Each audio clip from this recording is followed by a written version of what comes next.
मूसा कहले मुझेपरी तुमर दया तुमर कृपा को मु जानी पारिबी एथिपाई मते ज्ञान विशिष्ट अंतकरण प्रदान कर।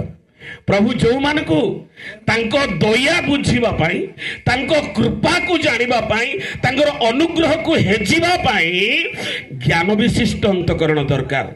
आ ज्ञान विशिष्ट अंतकरण द्वारा ही तांको दया तांकर कृपा को बुझी हेबो जानी हेबो आ तांकर गौरव करी हेबो।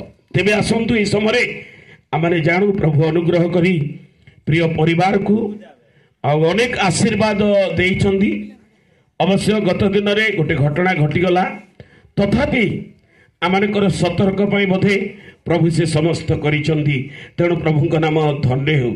तेबे समय आम प्रभु वाक्य गोटे अंश अध्ययन करवा जिसाय पुस्तक तार 8 पर्वर 18 पद। जिसाय पुस्तक 8 पर्वर 18 पद। देख मु ओ सदा प्रभु को द्वारा मते दत्त संतानगण सियोन पर्वत निवासी सैन्याधिपति सदाप्रभु ठारू इस्राएल मध्यरे चिन्ह और अद्भुत क्रिया स्वरूप अटु। प्रभु ए वाक्य रे आशीर्वाद करंतु। एठी आमे गोटे कथा देखुछु जे भक्त कहंदी देख मु ओ सदा प्रभु द्वारा मते दत्त संतान।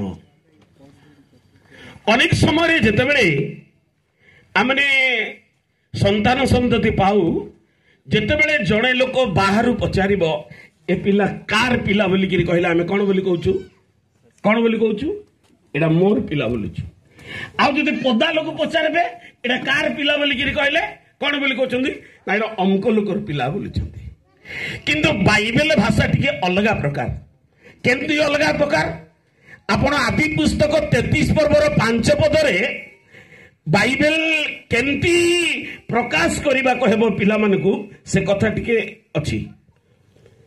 33 रो 5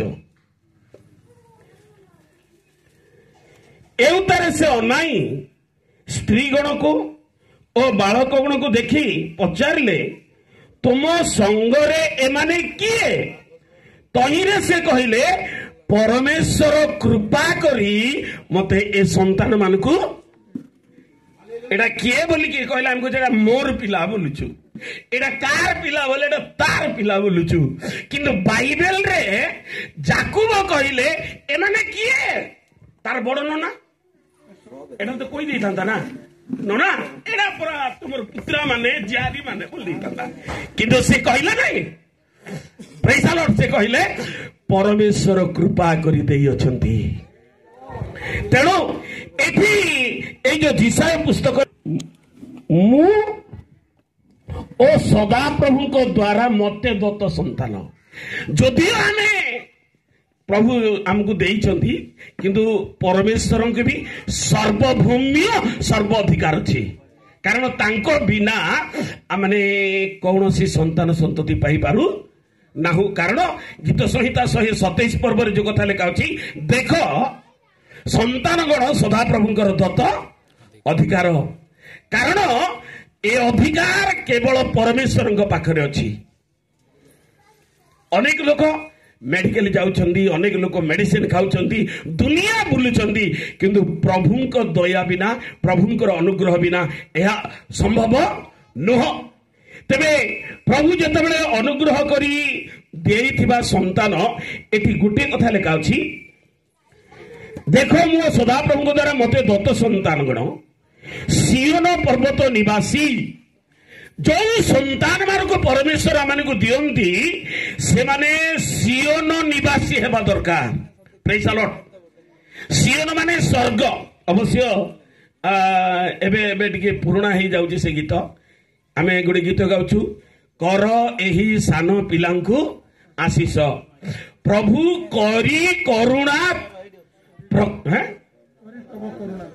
करी तब करुणा प्रकाश से गोटे वार्ड अच्छी तब स्वर्गीय गृहे प्रवेश हेबा जाए प्रेम वचने तांको आकर्ष। जो पिला मानकु परमेश्वर दियंती आम पिला माने परमेश्वरंकर हेबा दरकार, परमेश्वरंकर पाई बंचिबा दरकार। तेबे एठी ए उद्देश्य से लिखिछंदी मते प्रभुंक द्वारा दत्त संतान सियोन निवासी। तापरे आउ गोटे कथा लिखा अछि इस्राएल मध्यरे चिन्ह ओ अद्भुत क्रिया हेबा दरकार। परमेश्वर जो संतान मानकु दियंती बिना उद्देश्य रे बिना लक्ष्य रे दियंतीनी, किंतु संतान मानकु पाइला पोरे आमे तांको एपरी भाव में व्यवहार करबा दरकार। केमती व्यवहार करबा दरकार गोटे जोड़े कथा मु आपनको कहिबी। जीशु जेतेबेले जगत रे थिले अनेक पिला मानकु जीशुंग निकट को आणुथिले आ कहउथिले केवल प्रार्थना कर बोली के कहु नथिले। कोन बोली कहउथिले यांकु स्पर्श करी हस्तार्पण करी कोन कर प्रार्थना कर। हस्तार्पण रो अर्थ अभिषेक। प्रभु जीशु जो पिला मान को अभिषेक करिवे से पिला माने केबे भी विफल हेबे नै जगत रे। आशीर्वाद रे सेमानकर भविष्य सफल कारण हुए। तेणु आज भी आमे यह चाहिबा दरकार। आज अमर रजत एवं रिंकी परिवार चाहिछंती मंडली को डाकी। तबे एथिरे तो गोटे रहस्यपूर्ण कथा कोन से दिन सेना जीशु जगत रे थिले जे जीशुंक निकट को नहीं कहते तुम्हें स्पर्श कर बोली। आज जीशु कौटी अच्छा मंडली जितेबाला आसुंच जीशु आसुंच कारण मंडली मस्तक होती ख्रीष्ट, मंडली हूँ शरीर।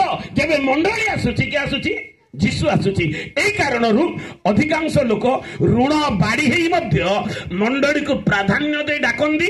आज डाकिबार उद्देश्य केवल तांको जे 10 वर्ष पूर्ण होती जे भोजी करबा पाई बोली डकाइनी। भोजी तो होती साधारण भोजी, किंतु तांको पितामातांगर हृदय गोटे भोज अच्छी गुरुत्व भाव से पिलार जेपरी भविष्य मंगल हेब, से दीर्घाय हेब। 10 वर्ष हेलानी गोटे पुओ तांकर। तेणु सेमानकर सर्व आशा भरोसा से पिला उपरे अछि। तेणु मंडली गोटे गुरुत्व बोझुर प्रार्थना से माने चाहिए। ए धन्यवाद बड़ी रे मु परवर्ती समय पालक अनुरोध करी ताको स्पेशली भाव में आपण प्रार्थना करेंगे। अच्छा एठा माने देखुचु जे दत्त संतान सियोन निवासी हेबा दरकार एवं चिन्ह और अद्भुत लक्षण स्वरूप हेबा दरकार।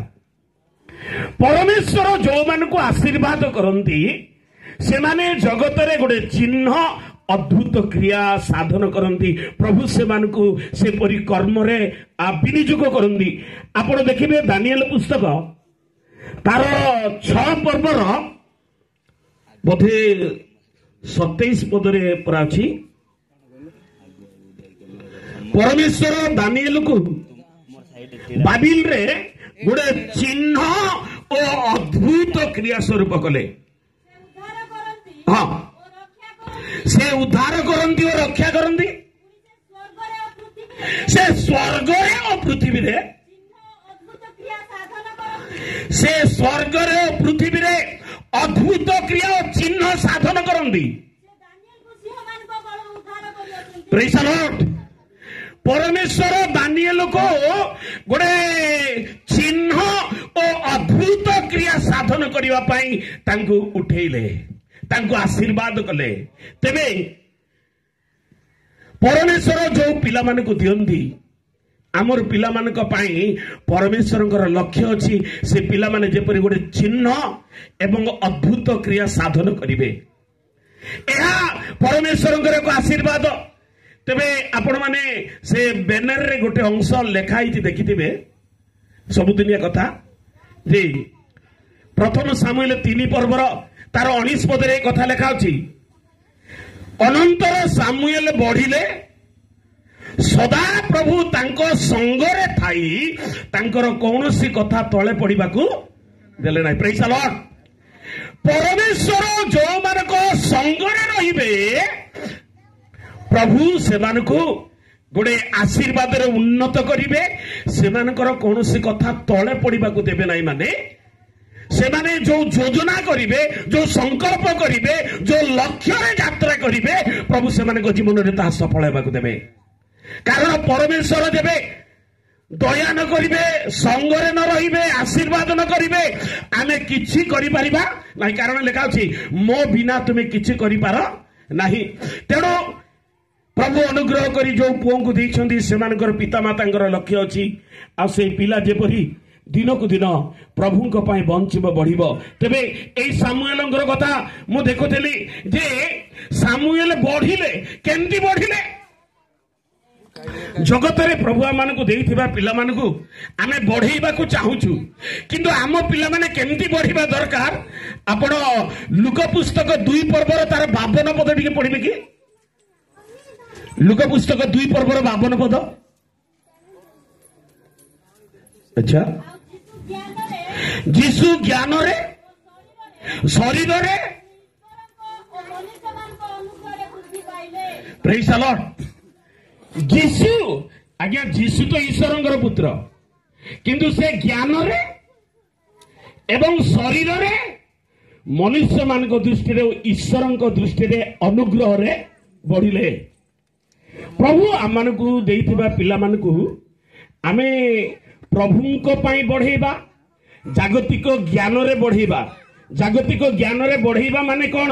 ବାଇବେଲରେ ଅନେକ ପିଲାମାନେ ଜାଗତିକ ଭାବରେ ବଢିଛନ୍ତି, ଆତ୍ମିକ ଭାବରେ ବି ବଢିଛନ୍ତି।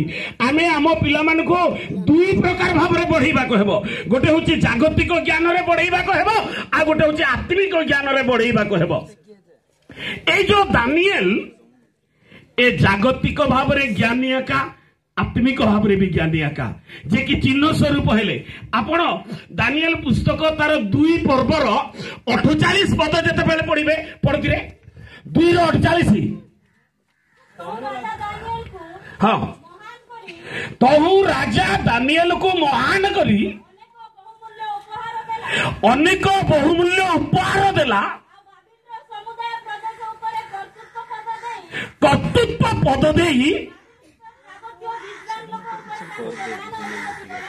ଏଠି ପ୍ରଧାନ ଅଧିପତି ବୋଲି ଲେଖା ଅଛି, ଇଂଲିଶ ବାଇବେଲରେ ଗଭର୍ଣ୍ଣର ବୋଲି ଲେଖା ଅଛି। ଆଜ୍ଞା, ବାବିଲରେ ଜିହୁଦା ପ୍ରଦେଶର ଗୋଟେ ଟୋକା ଯାଇ ବାବିଲରେ ଗଭର୍ଣ୍ଣର ହେଲା।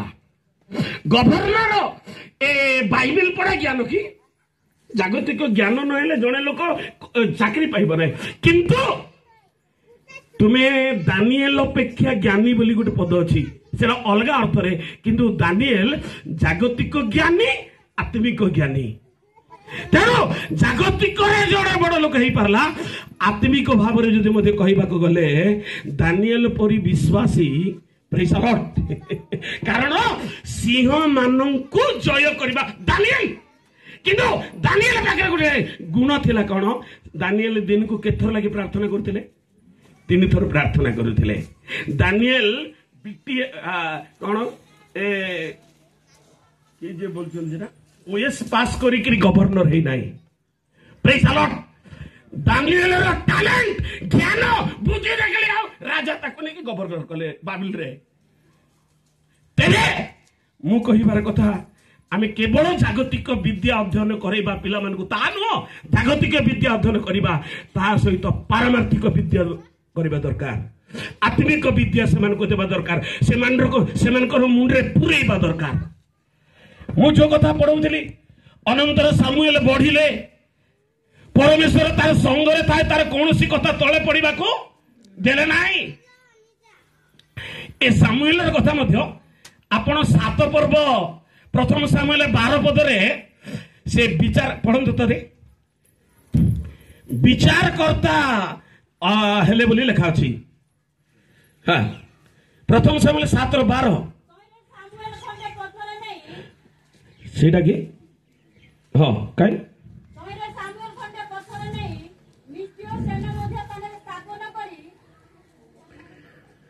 ଆଚ୍ଛା 15 ପଦରେ ଅଛି, 15 ପଦ, ସେଇ 7:15। ଆଜ୍ଞା, ଏଠି ଓଡ଼ିଆରେ ବିଚାର କଲେ ବୋଲି ଲେଖା ଅଛି, ଇଂଲିଶରେ ଜର୍ଜ ବୋଲି ଅଛି। ପ୍ରେଜ୍ ଦ ଲର୍ଡ। ହେଲେ ଜର୍ଜ ମାନେ ବିଚାର କରନ୍ତି। ତେବେ ସାମୁଏଲ केतेबेले पाठ पढ़ले केतेबेले गिरजा गले किंतु बाइबल रे सामुएल को गोटे विचित्र रैंक दिखाई कौन रैंक दिखाई तार माँ सामुएल माँ गोटे प्रार्थनाकारी थिले विचित्र प्रार्थनाकारी केंदी प्रार्थनाकारी गोटे दिन जाजक से जाजक सेना होती प्रार्थनार अमल ताकू जना ना मात्र से प्रार्थना कौन जानी माँ तेणु दिने जाजक कर्म कर एली घर को आइला बेलू ए हाना माती जाइए तार स्वामी कहला किलो तु पुओ पुओ बोली मदाणी पीचु कि बोला बोलबारू से कहला हे मोर प्रभु तार स्वामी की कहला हे मोर प्रभु मते मद पी माताल होइछि बोली कि कह नाई किंतु से प्रार्थना रे माताल होइथिला प्रेज द लॉर्ड आ सेही प्रार्थना सामुएल को इमिति उठाइला जे मु कोन भाबुची से तो प्रार्थना करूची आ प्रार्थनार पाठ भी सामुएल को पढ़ेछि प्रेज द लॉर्ड तेणु गीत संहिता 69 6 पदरे जाजक मानक मध्य सामुएल प्रार्थनाकारी बोले लिखा कहीं हाँ प्रेज द लॉर्ड तांको नामरे प्रार्थनाकारी मानक मध्य किए सामुएल तेबे मो रजत को रिंकी की कहबी तुम्हें पारालाखेमुंडी रे पढ़ प्रभु दया कले भुवनेश्वर रे पढ़ किंतु प्रार्थनार पाठ तार मुंडरे पढ़ई देबार अछि से प्रार्थनाकारी हेबार अछि जदि प्रार्थना करिवो प्रार्थना का ताकू उठेइबो दानिएल प्रार्थना करूतिबारु जदिओ जागतिक भाव रे किंतु जागतिक ज्ञान रे आत्मिक ज्ञान रे बाबिल देश रे गोटे गवर्नर हे पारले पुरी को पालक नहीं पाउलो ठारू आ बड़का काम बाबिल रे से कले केमती बड़का काम कले सुसमाचार से जेते बेले सिंहघातर रक्षा पाइले दानिएल प्रचार करबा को जाय नहीं किंतु दानिएल रो कर्म द्वारा राजा बाबिल को हुलस्थुल करि पकाइले दानिएल रो सपक्ष रे राजा कहिले केवल दानिएल रो परमेश्वर ही सत्य परमेश्वर बोली प्रचारित हेले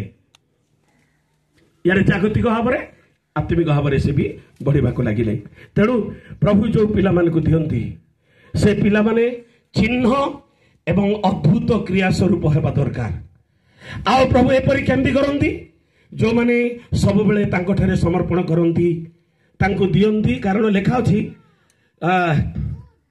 से गीत रे शिशु पालन अति कष्ट किंतु एमती तो अनेक कथा मने पडुची एवरी 11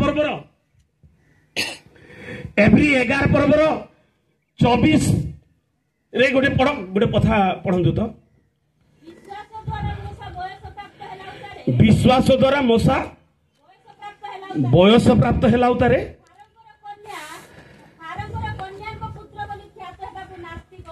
प्रेज द लॉर्ड को द्वारा बयस प्राप्त आमे शारीरिक भाव में बढ़िबा को चाहूछु आशीर्वाद रे बढ़ू किंतु आम पिला माने प्रार्थना रे बढ़िबा दरकार विश्वास रे बढ़िबा दरकार सेवा उपासना रे बढ़िबा दरकार अनेक लोक माने देउछंती दान लक्ष लक्ष टका भी दान देउछंती किंतु गिरजा घर को जाउ नांती अनेक पिला माने चाकरी बाकरी करूछंती गोटे ओली गिरजा जिबे आ गोटे ओली बेड धरिकी बुलुथिबे नहीं आमर पिला माने प्रभु को रास्ता रे जीवा दरकार सेवा उपासना प्रार्थना रे जीवा दरकार ताहेले प्रभु जागतिक भाव रे आशीर्वाद करिवे आत्मिक भाव रे आशीर्वाद करी गुडे चिन्ह और अद्भुत लक्षण स्वरूप हेबे प्रभु अनुग्रह करी एई सौरभं को अनुग्रह करंतु बढ़ंतु तांग गुडे चिन्ह और अद्भुत क्रिया स्वरूप जगत रे बढ़िबा को दियंतु ज्ञान रे शरीर रे एवं जागतिक ज्ञान आत्मिक ज्ञान रे बढ़ी से प्रभुंकर महिमा गौरवर कारण हंतु धन्यवाद।